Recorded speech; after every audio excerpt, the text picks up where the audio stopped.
Anything you don't like, you can cut. You got peanut butter?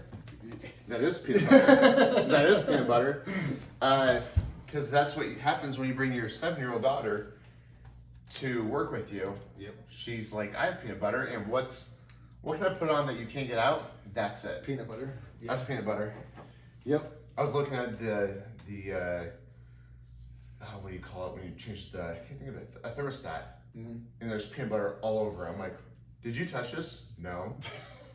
Okay. Weird. There's peanut butter all over. I had one kid, this actually makes me laugh. He goes, you know, like it's somebody else's kid, so I'm like, hey, can your kid have chocolate? Because I was working with the mom, and this kid, she's just like a cute little 5-year-old. She's like, yeah, he can have a little bit of chocolate. And at this point, these walls weren't black. And he walks in maybe 30 minutes later, chocolate is all over his face and his hands. I went, this will be fun. And it looked like he just murdered somebody with chocolate. Because, I mean, yeah. And she felt terrible. I was like, that's my fault for giving a 5-year-old chocolate. Right. That's not a mom's fault. So, like, we could be pissed about that, or we could think about me personally and think about the peanut butter that I left on the freaking refrigerator door when I was making shake today. Seriously. Well, and it's those moments that, like, you also think about, like, you'll miss those moments because they'll never be 7 again. Right. They'll never be 5 again. Yeah. You know, I get pissed about it now, but right. You know, those times are gonna go away. It's almost like I actually purposely, I'm like, I have to clean it because clients are gonna come in. But part of me is like, it does remind me of her quite a bit, and I don't know. And scars aren't a bad thing either. Yeah. Right? Yeah, and I'm 41 and still do shit like that. That's how I knew it was peanut butter. You're the best shaped 41-year-old I know. Whatever. Oh. So, sorry.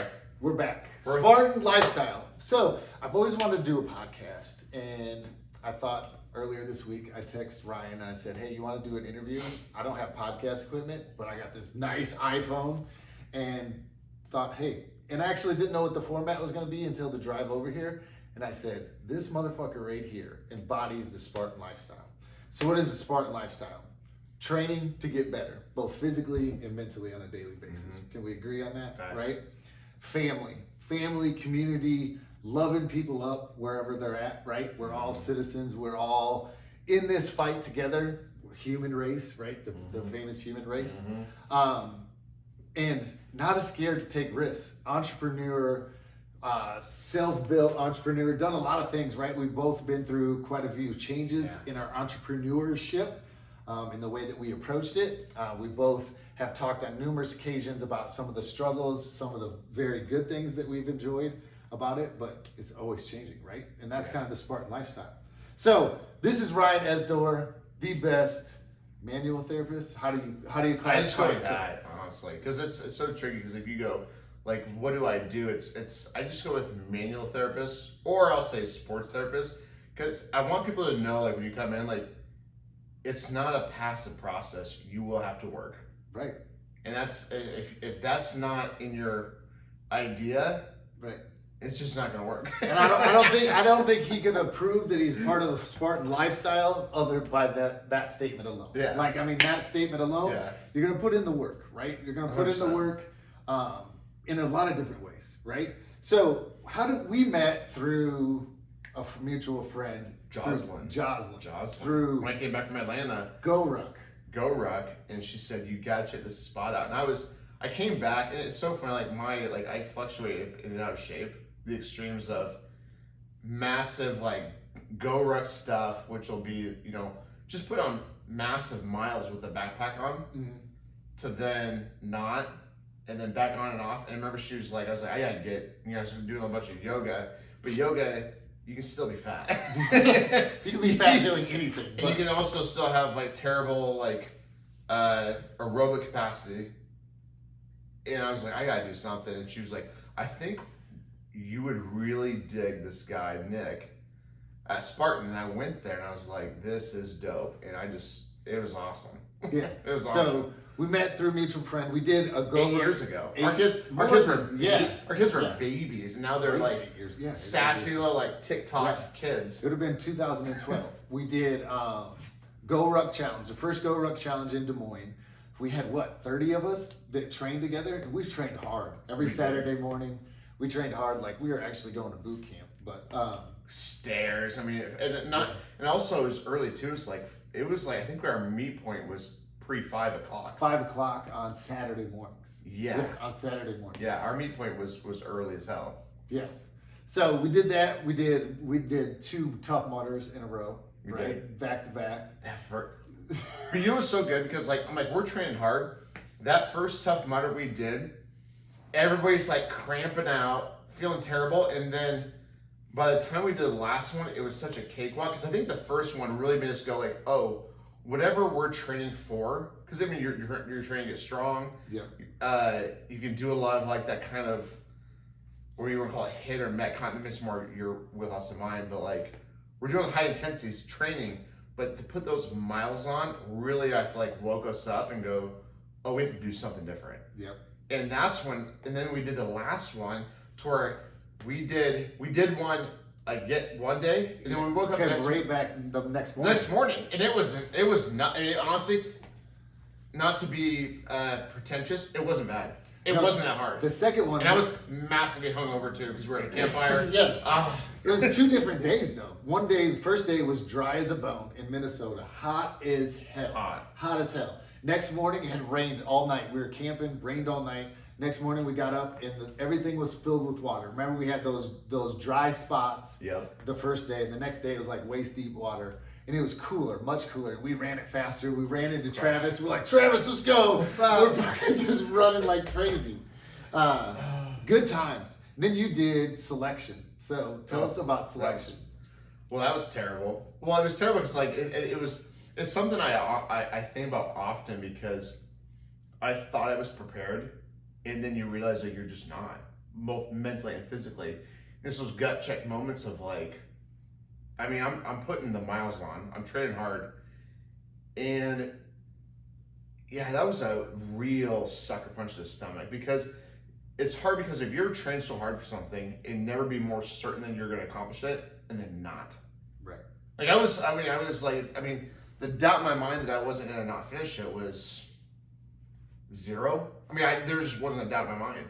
But I tell you what, fatigue makes a coward of us all sometimes. Right. And that's where it's like, I go back and look at that training and going, where did I mess up? And it was always mental. Like, I don't know that. I mean, I was physically unprepared to a degree, but you could probably make it passable. It wasn't, I'll put it this way, to say the physical was the failing thing was not. It couldn't be because like you fail mentally before you do physically. Yeah. And that's just like I have to if I don't accept that, then I'll sit here constantly blaming other things and making this lie that I could have done it, but physically my foot, my back, that's just not the truth. It was mentally was my Achilles heel in the moment. So selection is another thing by GoRuck, right? It's like the more intense. I don't know how you kind of classify. It's not a team sport. It's a difference. Right. So they pit you against each other. And you have running races, basically a bunch of shit that you have to do. And they brutalize you, right? Just completely brutalize you. So Ryan went through it. Were you the last one standing? Yeah. Last one standing. How many people started with you? A lot. Like, well, it's so crazy. I think more than that. More than 20. More than 20. Half of it was wiped out after the PT test. Okay. Because what happened was before you would just show up and do it. And then maybe 2, and I'm not a strong runner. To this day, I'm not a strong runner. So they go, we need to make some standard before the next one. And people threw a huge fit because they're like, well, we didn't know this. And their response was, if you can't pass this, you're not going to pass it, period. So, and it was 5 miles in, I think, under 40 minutes. 12-mile rock, 55 push-ups, 55 push-ups in 2 minutes, 55 steps in 2 minutes, and that was like their like buy-in basically. Excuse me. And half of them, like not half, but like a good amount of people did make that. And I remember running. I was like, oh, I've been wrecking a ton. I didn't run a lot. Yeah. Excuse me. I'm drinking this carbonated drink, and I remember going on the run, and I just cleared it, and before it, I was suffering. I was like, ooh. Like, I'm not a strong runner. When we finished the run, I was the last person. I was the last person to finish the run. I think I finished like maybe a minute left, but I was like, when I say the last person, it wasn't like there was nobody ahead of me. Like they were already done and finished way before me, because people can, like my friend Joe, who also did it, and we became good friends through this, because he hit me up afterwards, like, hey, I think you and I were the last two, and because you don't tell each other's names, so we had to like do this like weird dance of who's who, and we did the HDL. He actually stayed at my house the night before, and we became good friends. But he finished it like almost first in like he's running 6-minute miles, like nothing, and I was dying to finish it on time. But you were the last one standing in the whole show. Yeah, because it was just the matter of like if you can be cold, that was another thing. Sandy and wet. Wet and sandy, and then wet and sandy was another dropper, and then you just, when you realize you're underperforming, like they're gonna convince you like this isn't for you, and people are like, well, you're right. I mean, that's ultimately probably at the end what happened to me. I was like, they just convinced you like this isn't for you. Like, yeah, you're probably right. And it's a real mindfuck. But you said fuck it, right? So we trained him hard. Like me and Haas picked him up and like basically kidnapped him one morning. You put me in handcuffs, put me in the trunk. Like I'm sitting here sleeping on my home, you're like, handcuff me. You have to tell my wife, I'm sure. Yes, there's no way. Abigail know. Haas's idea, but we took him out to Saylorville and put him through the test. Bound hands, like all sorts of shit. Don't put us on trial. He's not pressing any charges. But he trained hard, right? And like he said, last person coming in on a run, but to still do that, man, that's the mental part, right? Yeah, and that's the mental part, which we all, if somebody was to come to you and be like, hey, Ryan, this challenge is going to test you mentally, you may have said yes, but at the end, would you have thought that, no, mentally, my mind would have gave up before anything else? Would I thought my mind would give up first? No. Right. I thought my body would. Yeah. Yeah. I mean, I was so convinced that there's nothing that's gonna. You have to. I mean, I used to think those things. I remember like, it was, and that's the other thing too. Is like once it happened, it was like it's over. They were like, I remember the last thing they said. They just started piling the sand because I was so underperforming, and they started piling sandbags on me. Like, you know who you are? They're like, you're the guy who won't have the balls to kill himself. So you pull a gun on a cop and make him do it for you. And I was just like, I remember like I was crying almost, like not almost, I was crying kind of. And I was just like, fuck it. I was like, what am I gonna do at this point? Like, it's just like, he was like, you need to get in the back of the truck. It's over, and then you say you quit. And I was like, I'm not. Like, I live around here. This is like, and this is the other thing too. Like, I have to drive by those places all the time because it was in my backyard. Like, I live in Polk City, and they use Polk City as the landscape. Right. So I have to drive by this place for like 2 years. It was the biggest mind fuck because I'm like, you just feel like a loser afterwards. You're like, you're a quitter. You're gonna teach your kids nothing in this life because you quit for life, and that's where it's like, even to this day, you just have to get up and be like, well, I'm just gonna keep coming back. And that's a bit, and that is business 101. Is like, you're gonna fail so much, you have to keep failing, semi-quitting, and then getting back up again. Right. So that was going to be my next question. What did you take out of that shitty experience? What did you take with you that you'll never forget? Definitely that you're in more control of controllables, like, and emotion too. Like, I mean, what really gave out first more than mental is emotion. Like they would. I mean, them telling me I was underperforming did not faze me. I didn't care. Like I mean, I was such a terrible student in school. To tell me I'm a loser or to tell me I'm gonna fail, I was like, fuck it. Like, this is easy. It was actually the compliment of like, hey, you're the last one standing. You're tough enough. You can do it, but you just didn't prepare. But if you come back, you'll be so much stronger. I know, like, knowing you now, you can definitely crush us.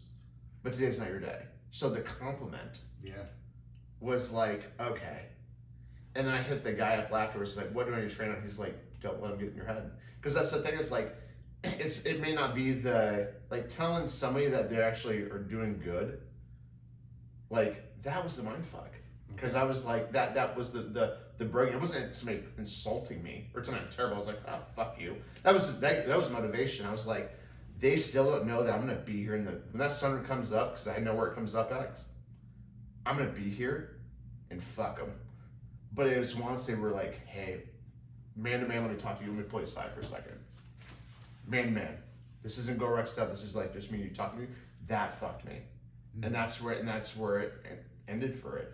So they inflated your balloon to burst it. Yeah. Isn't that crazy to think about? Yeah. And sometimes we can do that to ourselves too, right? We may feel like things are going great and we're like, oh man, I got this. And then shit hits us, kicks us in the ass. Oh, yeah. Right? Life will kick you hard. Hard, right? Yeah, not too high, not too low. Like try to stay in that middle ground. So he's a badass, right? Badass, unassuming badass. No, he's very assuming. Great dude. Does some jiu-jitsu now, still trains hard, still does a lot of the go ruck, different types of stuff like that. What do you do here at Superhuman Lab? Like you've worked on me, great manual therapist, and more than a massage therapist. It's not just, rubbing you down, but teaching you where you need to improve movement patterns, right? Taking you through assessments that way. But tell us a little bit more about your philosophies and how Superhuman Lab came about. If I sum it up, from a human design standpoint, most of the stuff we love to do, we don't have to do. We don't. Like, I don't have to go out and run. Like I tell people, if you want to be healthy, it's very simple. Get good sleep, eat good food, take your supplements and say your prayers. Go for walks. That's health. Mm-hmm. What I enjoy is not healthy, which is this. I look for other psychos who are like, I don't know why I'm running really far and hard, but I am. Because you have to the points of our life where we built up these weird insecurities, frustrations, they have to come out somewhere. And if they don't, and that's where I really look at it. And that's where it's like, a lot of people come in, they have these injuries. I'm like, oh, if you want to just not have the injury, just don't do that. But I don't tell people that, and that's why they come here, because they like, you get it. And I was like, I do get it. Because I remember one time, this actually is a story, kind of chokes me up a little bit. This mom was like, I have to run. I was like, doctors told me I can't run because of my hip. I have to run. She's like, running is my prayer. I have 3 boys. And I remember being like, I don't know what's going to take, but we're going to get you running again. Period. And that's an overpromise. But I was like, we're going to do it. And we did do it. And seeing that in people makes me that's why I'm pumped to be a human. We had another time, we had this golfer I worked on in Atlanta. He wanted to be on the PGA Tour. And I was like, you don't have to golf. And he was well enough, he didn't have to do it, but he's like, I'm going to do this. And then going down there when he finally got it, he had me and my partner, Zeller, we went down there and hung out with him, and his family was like, thank you. He needed this, and thank you. I was like, so to be a part of that process, it's an honor. And not only that, I have people come in here who are like, hey,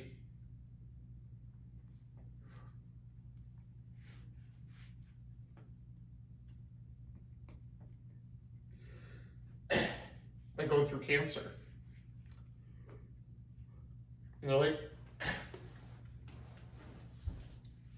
They're just looking for tomorrow, get better for tomorrow, each day.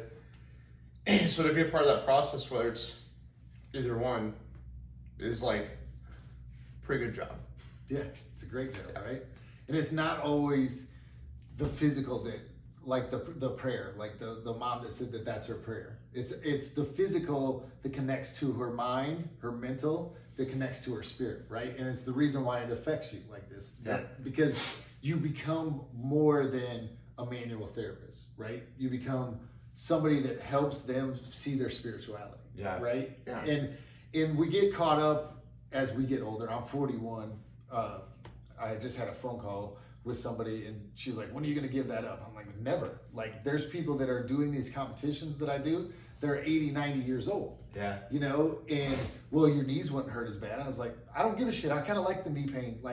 Fuck, who cares? Yeah. It lets me know that I'm alive because of other demons that I deal with, right?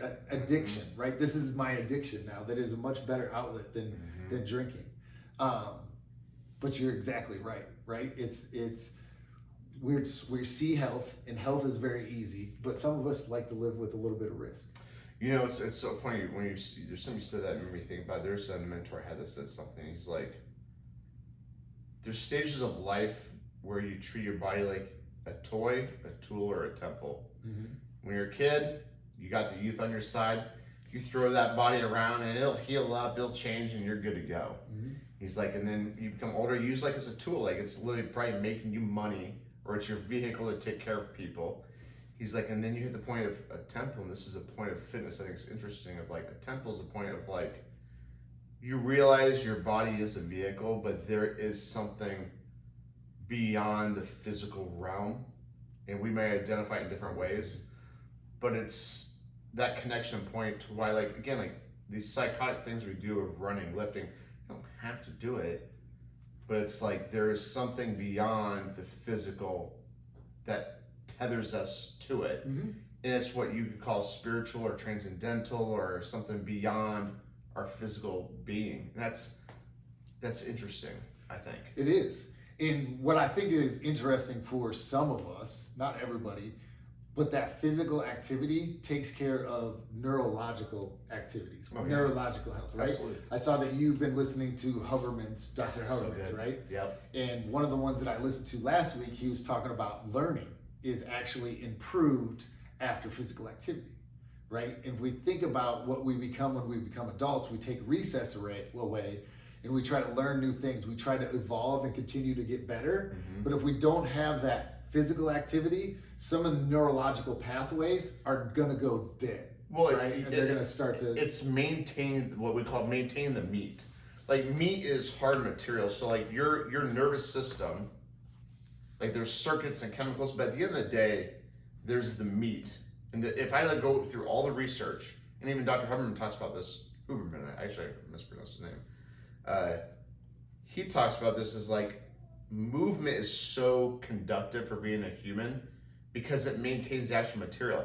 If you atrophy the material of muscle, bone, nervous system tissue, if you atrophy it, the actual material like shrinks, gets weak.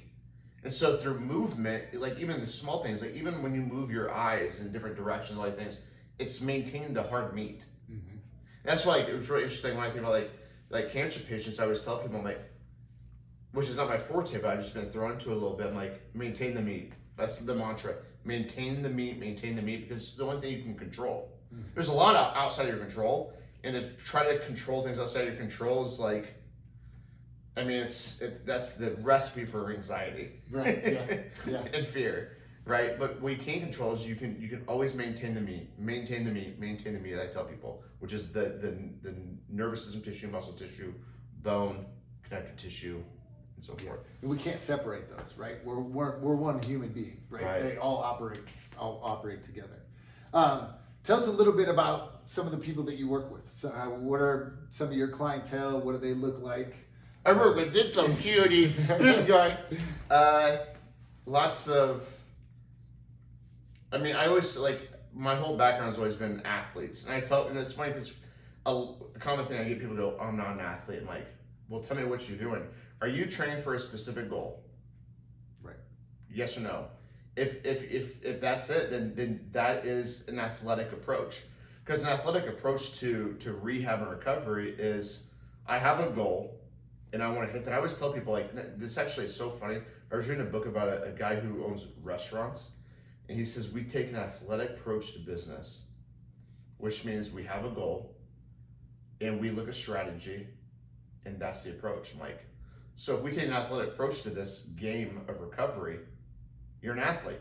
And that's what I call you. That's why I tell people, like, even on my Instagram, I don't call people clients, I call them athletes. And I work with athletes. If you're not an athlete, I don't work with you. But I think we have to figure out what is an athlete. And if you have a body and a goal, you're an athlete. Like, you just have to be, that's the mindset of it that I try to really preach to people. So who do I work on? I mean, the range from, I've worked with the highest of professional athletes to the littlest of kids. I mean, my children are my little athletes at home. Fuck yeah. So it's like, and they're the most important ones to me too. So there's, I mean, yeah. I don't know if I answered that well. No, I love it. We talk about working with athletes too. We want to work with athletes, and I get the same thing. I'm not an athlete. I've never been an athlete. Okay, why are we on this phone call?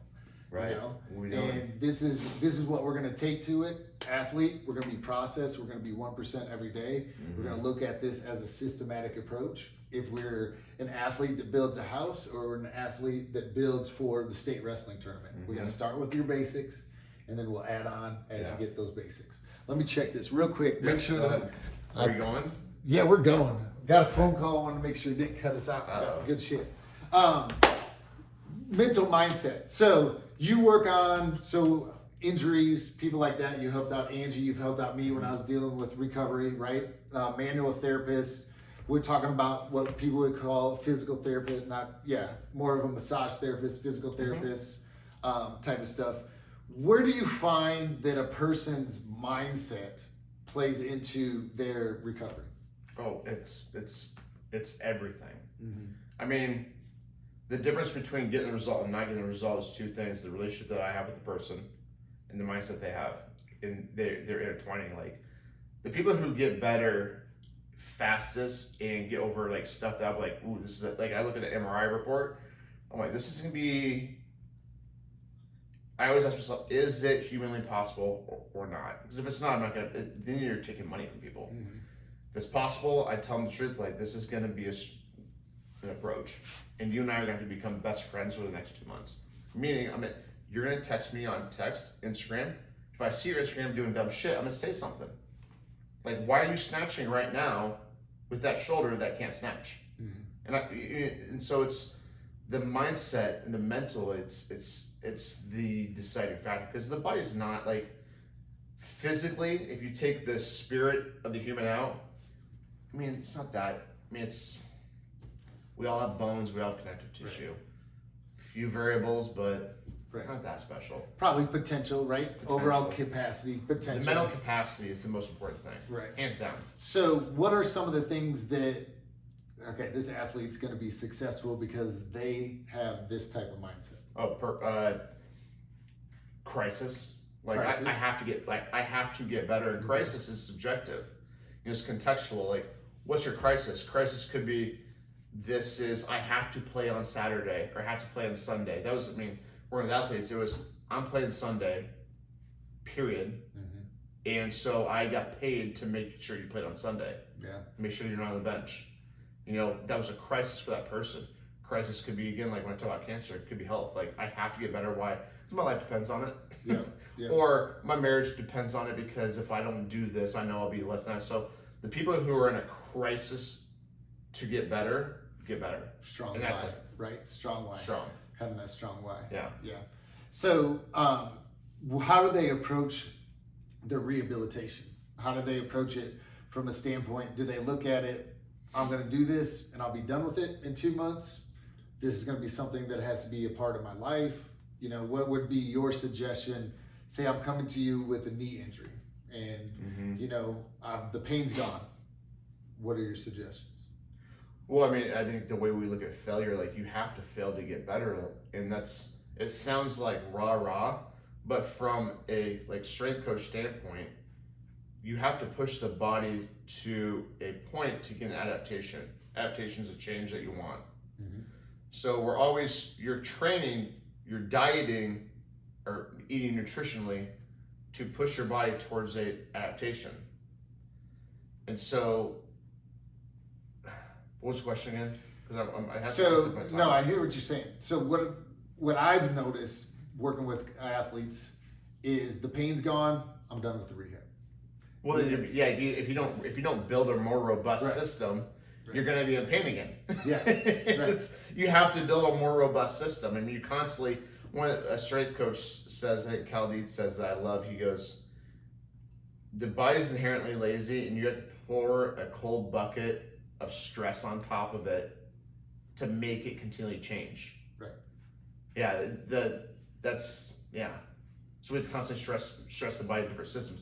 Mentally and physically, we have to stress the body in certain ways to get the adaptation that we want. Always. So if you get out of pain, like, all you told me when you get out of pain is that you nullified, you slowed down, stopped, dampened the pain signaling. I don't know what that tissue, how robust that tissue is. So I'm always going to back up the work with going, build stronger tissue. Always. And that's why, like with what I do, I have to learn about strength and conditioning, and I always refer people, make sure you're doing strength and conditioning, because you have to constantly reinforce damage pain signaling, reinforce it with stronger, robust tissue. And why I wanted to talk about that is I wanted to tie it back to what we talked about earlier. We don't have to run, we don't have to snatch, we don't have to clean and jerk, but a lot of us enjoy doing it. If we have some pain, if we have some injuries that come from that, we can't completely abandon that aspect of our training once we feel no more pain, once we don't feel the pain, right? Because there's probably movement patterns, there's certain areas, deficiencies in our system that we need to focus on. And working with you, that has been something that we've always talked about. Right? Yeah, I mean, it's what a child, I tell people it has a lot to do with, it's always maturity. Because a child, when it doesn't get what it wants, it throws a fit. When it gets what it wants, it's happy. That's what a child does, because it doesn't understand patience. Okay. It's a child. So if you don't like your pain, you come into me, and then we make your pain go when you're happy, and then you don't reinforce it with better behavior, you're just gonna have another tantrum, pain, injury, and get another road. Like, you're gonna have to do some boring shit. Like, I don't know how to say it better to people. I'm like, right, if right, do the small shit. You have to, like, I was just talking to a friend about this. Michael Jordan and Kobe Bryant didn't stay after games to work on slam dunks. They did like a one move over and over again 1,000 times. Amen. It's boring shit. If you don't want to do it, then enjoy more injury, like, or just don't train, like, and then which we know leads to more depression, because you know you're capable of more, and if that doesn't eat you up, I don't know how to relate to you in that moment. Yeah. Like I all the time, my moments were like, you're not living to your potential. You're gonna, if you died tomorrow, you'd be like, you had more on the table, and it's gonna make you feel icky. Like, you're gonna have to do more. I don't know. Yeah, no, that's great, because you have to do the small things, right? Yeah. And we want to, I didn't have time to stretch, but you had time to work up to a heavy single, you know? Right. Or I didn't have time to warm up before I hit 6 miles of running. How about cut it down to 4 and warm up, stretch, you know? Learn how to do those things, learn how to move. Because that's the other thing that we both know working with people is sometimes running is easy. Some of us don't know how to do it very well, right? And we have to work on those skills to enjoy those pastimes. Running injuries is so funny, because I think running injuries, because it's so accessible to everybody. The injury rate's like 85%. Right, it's accessible, and people will be like, well, it's not as high impact as squatting. Well, is it? It may even be higher impact. Yeah, it's high impact. You know, because it's body weight plus. People like, it's body weight. It's not a body weight exercise. Force you put into the like the cells of our body understand force. They don't care about running or lifting. They understand force production, force resistance. So if you're, like, once you hit the ground, that's body weight plus. Like, gymnastics is another, I look at a lot, because they're great at, like, body weight, like, understanding, like, oh, it's not your body weight. It's like 8 times your body weight, 4 times, or 8, whatever it is. It's a lot more times. So we need to build stronger tissue for your body weight plus, even if there's no external weight involved. Because the force you put into the ground. And that's why people get injured all the time running. It's unbelievable the injury rates are running. Yeah, it's high, right? And it's a lot of the similar things comes from the hips, immobility in the hips, ankles. Ankles is another huge one, that type of stuff. So I work with a lot of athletes. One of the things that we see with athletes is some posture deviations, a lot of immobility, right? There's huge variances of immobility. As a manual therapist, seeing some of the things and some of the injuries that you deal with young athletes, what are some of the suggestions that you have for parents that have athletes that are playing baseball, wrestling, football, all those types of things? Take like kids or adults? Kids or adults?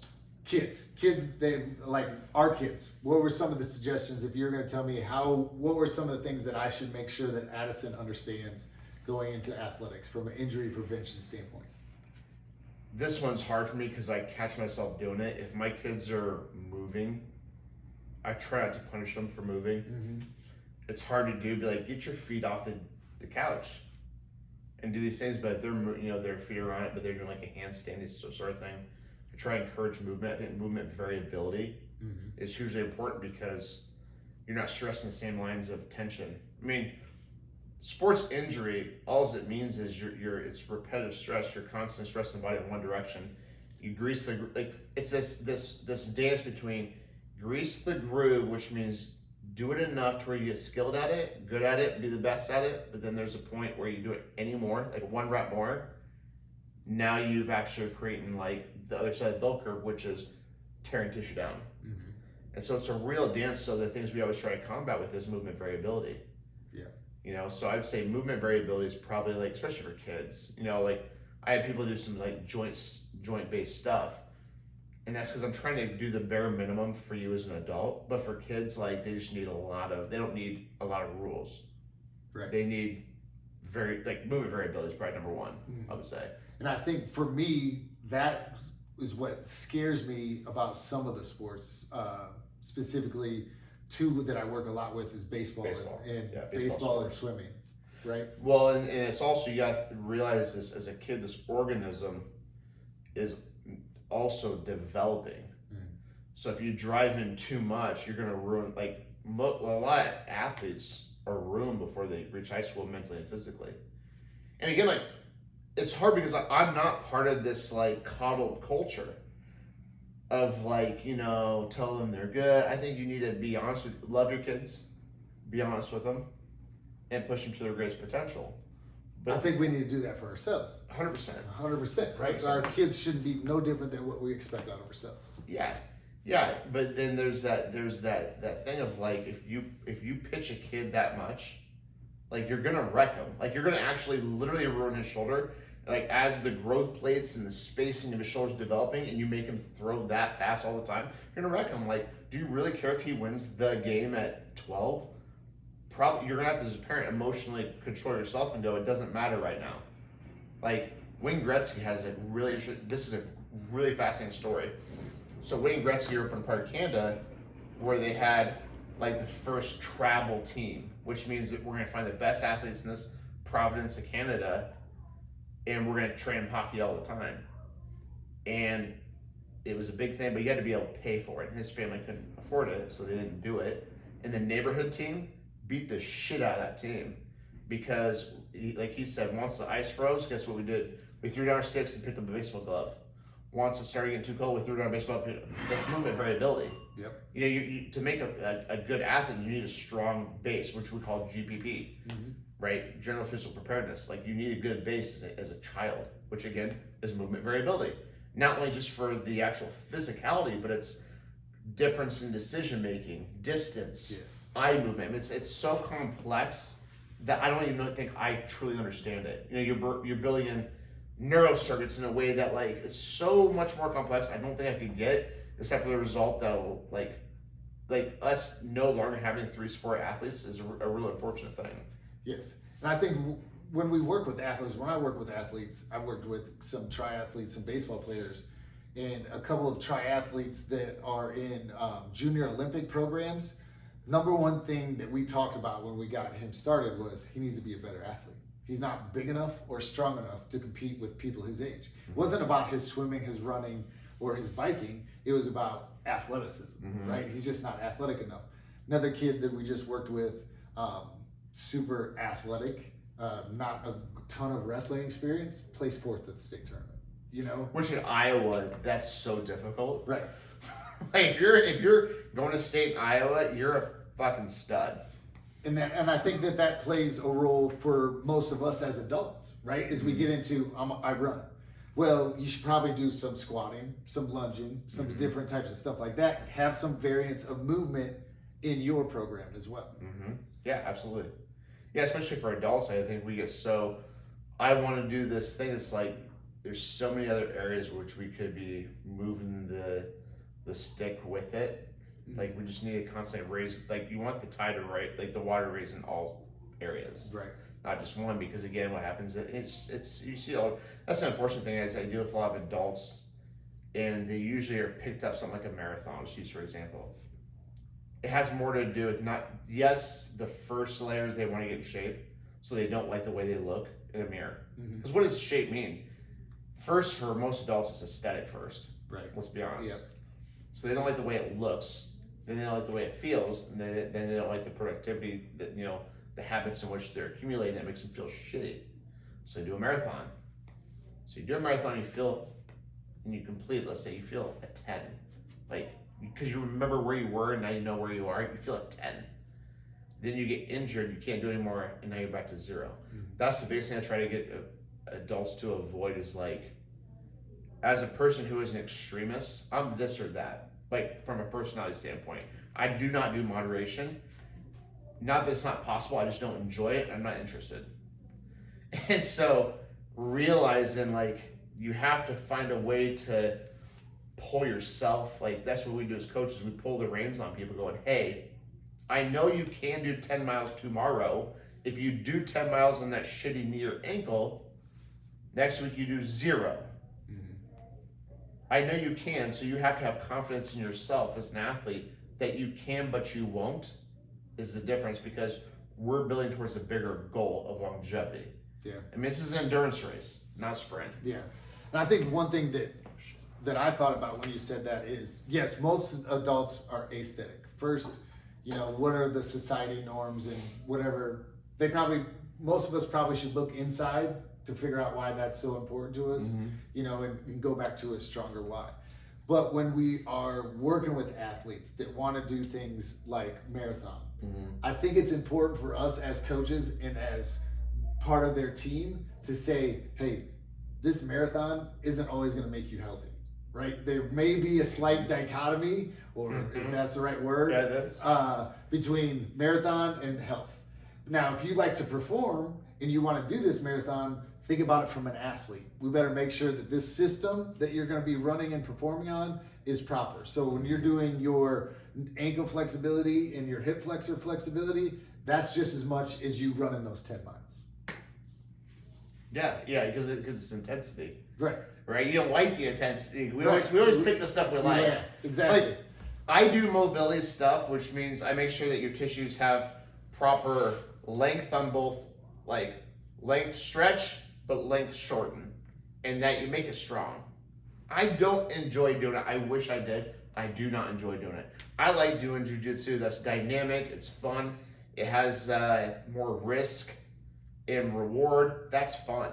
I don't like doing the boring shit. But you can't do one without the other, No. right? I mean, for a limited time, you can. Yep. I mean, that's where when we look at the longevity of athletes, like Tom Brady's of this world, like the longevity is I think it's funny, Bray Lewis said something, I think Shannon Sharp or somebody's talking about it, where he's eating all this good food, and then Ray pulls out this bland thing of vegetables and rice and chicken. He's like, what is this? He's like, well, this is what we do now.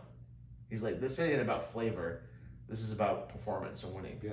So what you did is what you did, and is what you do, and this is what we do now. Yeah. And I love that mindset. It's just kind of like, hell yeah, like, let's go. Otherwise, I'm just gonna bitch about eating bland food. Like, yeah. Again, it goes back to the why, right? Yeah. Why are you doing this? And you can have health, like we talked about. You can have health and not take much risk, or you can take some risk. I think that there's a quote that's from this guy named Michael Ranfone that I love because it's so true. He goes, the cost of high performance is health. Yeah. So We talked about this. you can push something so far, and there's a point of that top performance gear that you're gonna have to, like a car, right? If you push to the highest gear, highest performance, you're gonna have to really push some RPMs through it to get that competitive edge. Do you want that or not? And people who do want it, I don't shame them. And people who don't want it, I don't shame them. People who go, I did that in my life, and I put that baby to bed, and I want health, great, let's work towards that. People who go, I need to do this, and I know it doesn't make sense, but I need somebody on my team who's gonna go, I get it. And that's what I look for. I'm like, that's why I tell people, like, you're a psychopath like me because this doesn't make sense, and I'll be on your team for that too. Just what's the goal? Love it. Love it. Yes, Yeah. for sure. Take risks. Always getting better. Fucking live the Spartan lifestyle. So people want to get a hold of you. How can they get a hold of you? Probably the best way right now is, especially like spam calls, probably Instagram. Instagram. Just Ryan Esdohr. Ryan, Ryan Esdohr. And then hit me up on the DM. I'm there enough. I do so much. What was email? Email has so much spam through it. Right. That Instagram's probably the best bet because I know anything that comes through is a person who I can talk to. So that's probably the best way, actually. And we'll have all of his information down below this video. thanks for joining us, Ryan. Yeah. Definitely Spartan Lifestyle. Love this dude. We have conversations like this usually over Angie's food. Oh, dude, she can cook to where I know when Abby, my wife, goes, "Hey, I know we're having tonight, and something Angie made. It's gonna be pretty legit." She can cook so good. So check it out, Ryan, Superhuman Labs. Next week we'll have another person on Spartan Lifestyle. Peace. Boom. Good work. Not Didn't bad need for to the first one. cry on it. It's It was funny. So one of my